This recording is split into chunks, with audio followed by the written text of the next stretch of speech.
What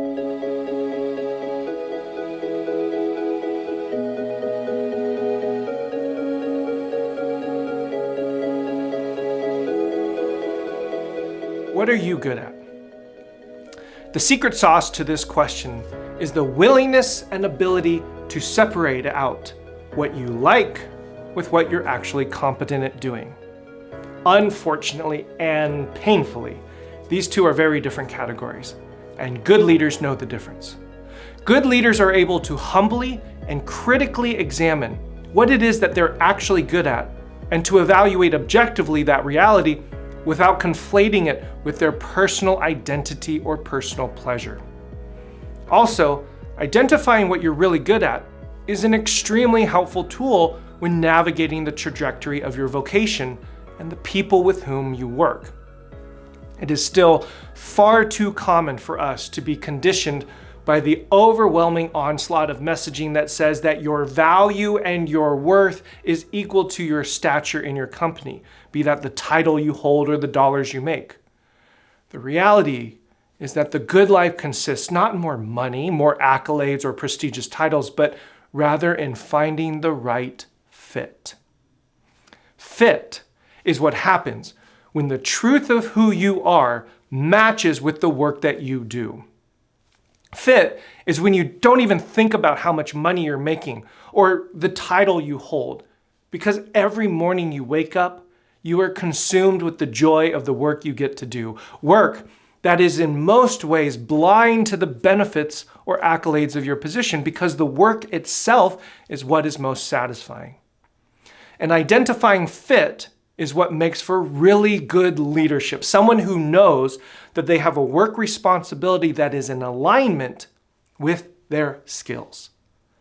And so this is why asking the question, what am I really good at, is really important.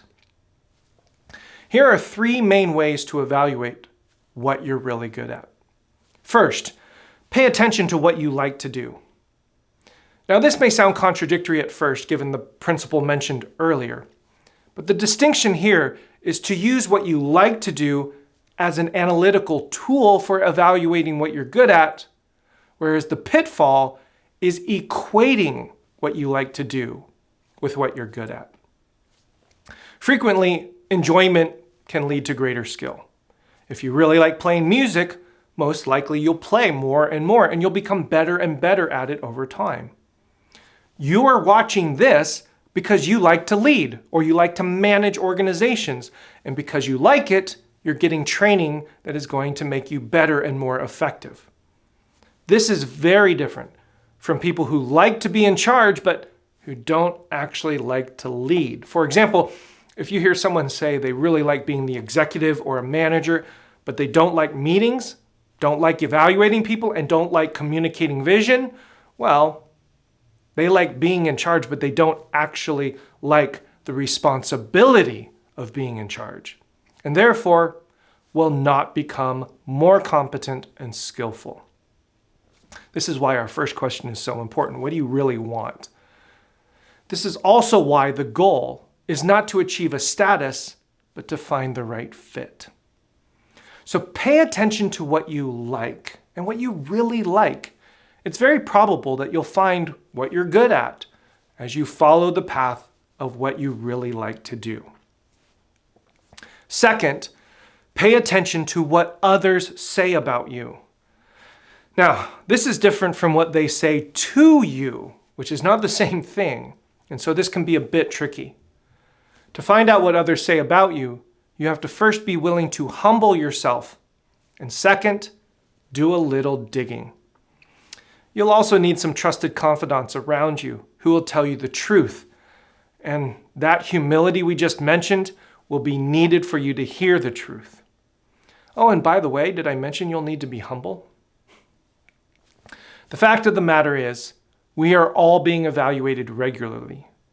As we discussed in a previous lesson, while gossip has a negative connotation in our culture, gossip is simply a universal way in which we all navigate our environments and evaluate our circumstances by sharing information with one another.